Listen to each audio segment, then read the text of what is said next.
दोस्तों, जीवन के साथ कभी कुछ ऐसा घट जाता है कि बनने क्या जा रहे थे और बन क्या गए। सिद्धार्थ गौतम बुद्ध एक राजा की औलाद थे, बनना था उनको राजा, लेकिन बन गए वो एक महान संत, महान समाज सुधारक। तो ऐसी कहानी डॉक्टर कॉन्स्टेंटाइन हेरिंग की है। डॉक्टर कॉन्स्टेंटाइन हेरिंग अमेरिका के बहुत बड़े प्रसिद्ध होम्योपैथिक डॉक्टर थे, जिनका जन्म सैक्सोनी जर्मनी में हुआ था 1 जनवरी 1800 में। अब दोस्तों, होता क्या है, वो अपनी जो प्राइमरी एजुकेशन होती है उसको वो कंप्लीट करते हैं। 7 साल की उम्र में दोस्तों वो डॉक्टरी करने के लिए यूनिवर्सिटी ऑफ लेप्जिग जो जर्मनी में है वहाँ वो एडमिशन लेते हैं। वो जो दौर था वो होम्योपैथी को बदनाम करने का दौर था। होम्योपैथी अपनी जड़ें जमा रही थी।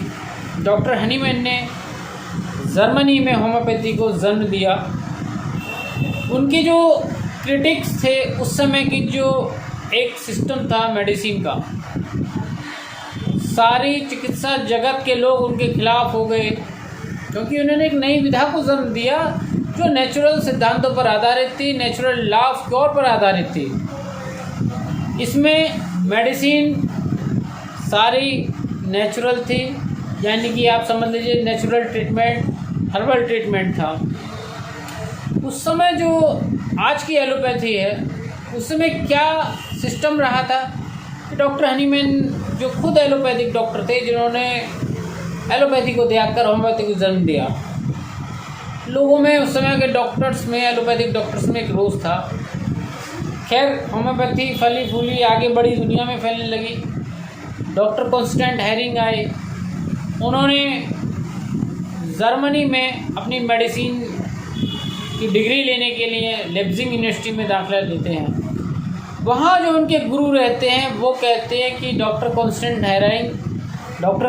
हेरिंग आपको एक किताब लिखनी है होम्योपैथी के खिलाफ, और इस कदर किताब लिखनी है, इतनी स्ट्रॉन्ग बुक लिखनी है, इतनी स्ट्रॉन्ग थीसिस आपको देनी है कि होम्योपैथी बिल्कुल ख़त्म हो जाए। तो दोस्तों, होता वही है जो नियति को मंजूर होता है, किसी के सोचने या किसी करने से कुछ नहीं होता। डॉक्टर कॉन्स्टेंटाइन हेरिंग ने अपने गुरु का आदेश मानते हुए होम्योपैथी के जन्मदाता डॉक्टर सैमुअल हनीमैन के सारे लिटरेचर को अपने यहाँ मंगा लिया। पढ़ते थे, लिखते थे, पढ़ते थे, लिखते थे। धीरे धीरे वो पढ़ रहे थे, लेकिन जो डॉक्टर हनीमैन ने लिखा अपने बुक्स में, उन सिद्धांत, होम्योपैथी के सिद्धांत के बारे में, उन्होंने विचार किया क्यों नहीं क्रॉस एग्जामिनेशन किया जाए कि डॉक्टर हनीमैन जो कह रहे हैं वो बात कितनी सच है। क्रॉस एग्जामिनेशन वो करने लगे। सबसे पहले उन्होंने होम्योपैथी की दवा सिनकोना, जिसको डॉक्टर हनीमैन ने सर्वप्रथम अपने ऊपर इस्तेमाल किया, उसका असर देखा, और उसी पर ही सिनकोना के कारण ही आज दुनिया में होम्योपैथिक अस्तित्व में है। सिनकोना, जिसको हम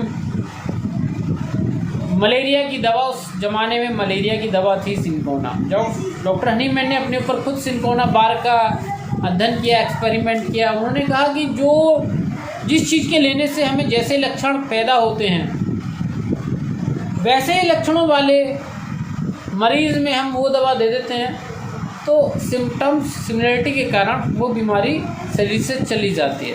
कॉन्स्टेंटाइन हेरिंग ने इस नियम को अपने ऊपर सिद्ध किया, उन्हें विश्वास जागा, और फिर उन्होंने होम्योपैथी के खिलाफ जो वो बुक लिख रहे थे, जो राइटिंग लिख रहे थे, वो लिखना बंद कर दिया। और इस तरह से वो जो किताब थी, जिसको होम्योपैथी को समूलनाश के लिए लिखना था, वो किताब ही अस्तित्व में नहीं आई।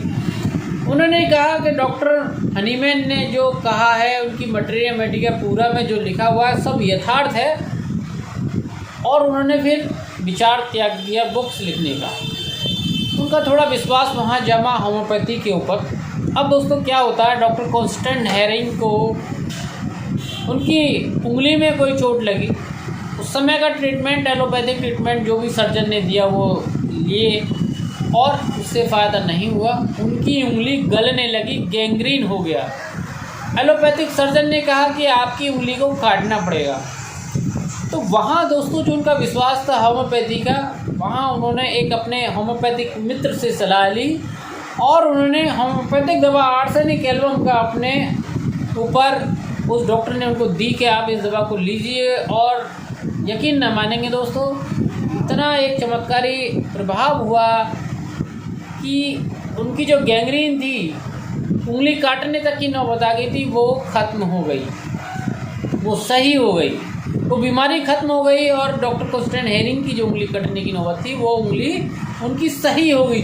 और यहीं से एक प्रवोक हुआ डॉक्टर कॉन्स्टेंट हेरिंग का जो एक विश्वास जमा होम्योपैथी में, वो विश्वास आज दोस्तों होम्योपैथी वर्ल्ड में अगर है तो डॉक्टर कॉन्स्टेंट हेरिंग के कारण। उन्होंने फिर डॉक्टर हनीमैन से, उस ज़माने में डॉक्टर हनीमैन जिंदा थे, उन्होंने संपर्क किया, पत्राचार किया, सीखा होम्योपैथी, उनके निर्देशन में पढ़ाई करी होम्योपैथी की। और उन्होंने बाद में जो अपनी मेडिकल की जो थीसिस थी, वो एक किताब लिखी थी, द मेडिसिन फ्यूचर मेडिसिन के नाम से। वो सारी होम्योपैथी की उन्होंने, होम्योपैथी के बारे में वो थीसिस अपनी ली थी। अब दोस्तों डॉक्टर कॉन्स्टेंट हेरिंग पेंसिल्वेनिया में आ जाते हैं, अमेरिका में सन 1833 में वो एक कॉलेज ओपन करते हैं। कॉलेज का नाम है फिलाडेल्फिया कॉलेज ऑफ होम्योपैथी, और काफ़ी लंबे समय तक वो इसके प्रिंसिपल रहते हैं, पढ़ाते हैं लोगों को। और साथ ही साथ उन्होंने इतनी राइटिंग्स, इतनी बुक्स, इतने जर्नल्स अमेरिका में दोस्तों लिखे होम्योपैथी के लिए कि होम्योपैथी दुनिया में एक पॉपुलर हो गई। होम्योपैथी की 72 दवाइयों की उन्होंने प्रूविंग करी। उनका योगदान बहुत बड़ा है होम्योपैथी में दोस्तों, बहुत बड़ा योगदान रहा है कॉन्स्टेंट हेरिंग का। उन्होंने एक नियम दिया होम्योपैथी का, एक सिद्धांत, नेचुरल लॉ ऑफ क्योर, और काफ़ी बुक्स लिखी, domestic physician, guiding symptoms, homeopathic दवाइयों की प्रूविंग, 72 दवाइयों की। चीफ एडिटर वो रहे नॉर्थ अमेरिका होम्योपैथिक जर्नल के। तो दोस्तों बहुत बड़ा योगदान है। तो बनना किसी को कुछ और होता है, वो बन कुछ और जाता है। तो दोस्तों डॉक्टर कॉन्स्टेंट हेरिंग आज दुनिया में नहीं है, लेकिन हम उनकी बुक्स को पढ़ते हैं, उनके नियम्स को पढ़ते हैं, और उनके नियम को हम पढ़ते हैं, और उनकी जो किताबें उन्होंने लिखी उनको हम पढ़ते हैं। और उन्होंने जो लॉ दिया, the law of nature of cure, natural law of cure, उन्होंने एक नियम दिया होम्योपैथी का, वो वास्तव में वो नियम बहुत यथार्थ है। तो एक छोटा सा इंट्रोडक्शन मैंने दिया था डॉक्टर कॉन्स्टेंट हेरिंग के बारे में दोस्तों। और वीडियो अच्छा लगे, मेरे जो भी होम्योपैथिक मित्र हैं और जितने भी DHP वाले लोग हैं दोस्तों, होम्योपैथी में बहुत ताकत है। आपके अंदर कॉन्फिडेंस होना चाहिए कि आप कितना मरीज़ को सही कर रहे हैं। और जो हमसे जुड़ना चाहते हैं हमारे होम्योपैथिक मित्र, वो हमारे व्हाट्सएप पे संपर्क कर सकते हैं दोस्तों। आइए होम्योपैथी को हम बढ़ाएं, सहयोग करें एक दूसरे का। धन्यवाद दोस्तों, नमस्कार, जय हिंद।